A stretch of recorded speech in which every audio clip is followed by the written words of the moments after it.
rei que el sent una altra volta tot rabiós crida a la guàrdia. Agafeu-lo! Aquest mig pollastre del dimoni, que no s'us torna a escapar! Tireu-lo dins de la gerra de les morques! Ai, caram, va dir la princesa. Que valenta ha de ser aquest mig pollastret si ha escapat del corral. Pobret. Entre tots els soldats es fan amb ell i se l'emporten als cellers de cal rei, que és on guarda el vi i l'oli. I el tiren dins d'una gerra molt gran. Pluf! Ai, que no sé nadar! El mig pollastret no sap nadar. I allà era precís que morís el dissortat mig pollastret ofegat. Ui! Però en quan sent que els soldats tapen la gerra amb la tapadora, diu corrents: «Massa, ix, que ara és la teua!» És la massa i pim-pum-pam! De dues massades trenca l'enorme gerrota i el mig pollastret s'escapa.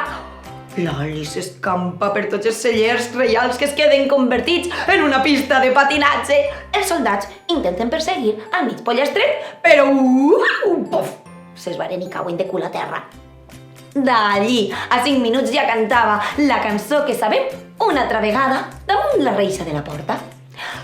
Quiriquí, quirico, quiriquí. Vaig a casar-me amb la filla del rei, pues soc més ric que no. Ell, que gratant un femeret, m'he trobat un dineret. I el rei, que torna a perdre la paciència: «Guàrdia, a mi! Feu una garbera de llenya en la plaça, me'l nugueu damunt i me'l cremeu viu! Correu que no se us escape!» Ai, caram, va dir la princesa, que fort ha de ser aquest mig pollastret. Ha trencat la gerra, ha escapat del celler. Ai, pobret meu. I els soldats, nyac! Aquesta volta tampoc no va poder escapar-se l'animal. I fan un ban que anàs tot el poble a la plaça a veure cremar viu un mig pollastre que pretenia ni més ni menys que casar-se amb la filla del rei.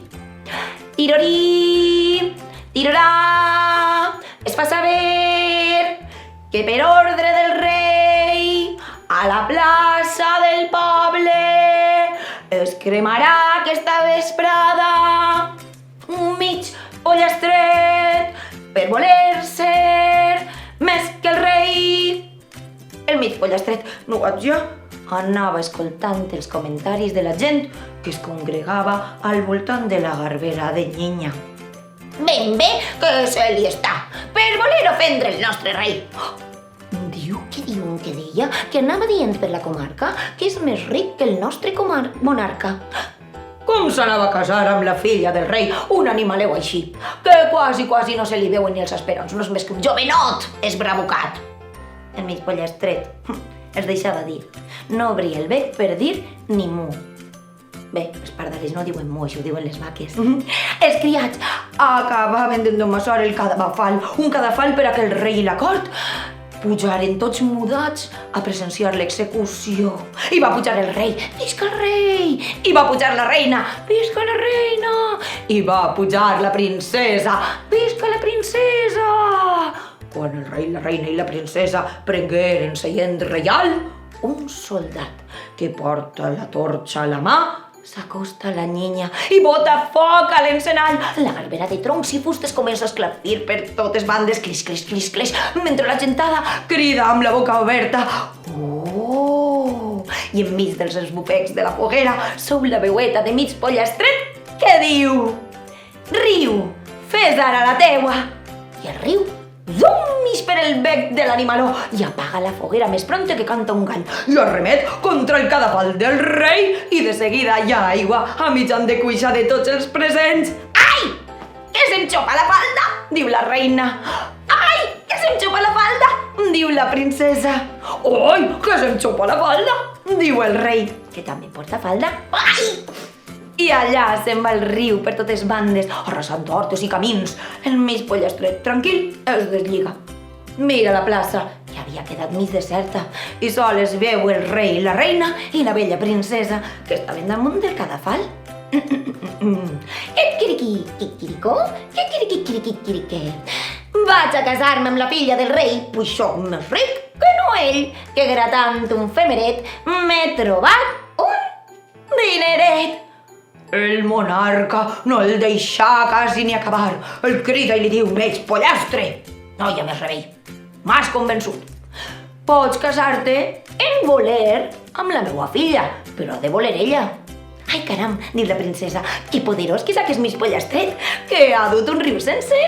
Ui, i em vaig a casar amb ell. L'endemà es veu el casament. Totes les campanes anaven al vol i una enorme gentada s'arremolinava davant el temple per veure l'eixida dels novens sants. Quin entusiasme! El mig pollastre, dreçant-se tant com podia i donant en lloc del braç un ala a la princesa, avançava amb solemnitat i desenvoltura i saludava a tothom, que es meravellaven que una princesa tan bonica i esvelta s'hagués pogut casar amb un senzill mig pollastre. Per encantador i arriscat que fos, ja de nit, quan els nuvis estaven a la seva cambra, la princesa va passar la mà pel cabell acariciant-lo i de sobte nota que entremig les plomes, darrere la clesta, té un xicotet gradur. L'escorcolla i veu amb sorpresa que és una coseta brillant. I mentrestant el mig pollastret quietet i sense dir res. I la princesa agafa allò que resulta ser el cap d'una agulla i estira i va eixint del cabell de l'animal.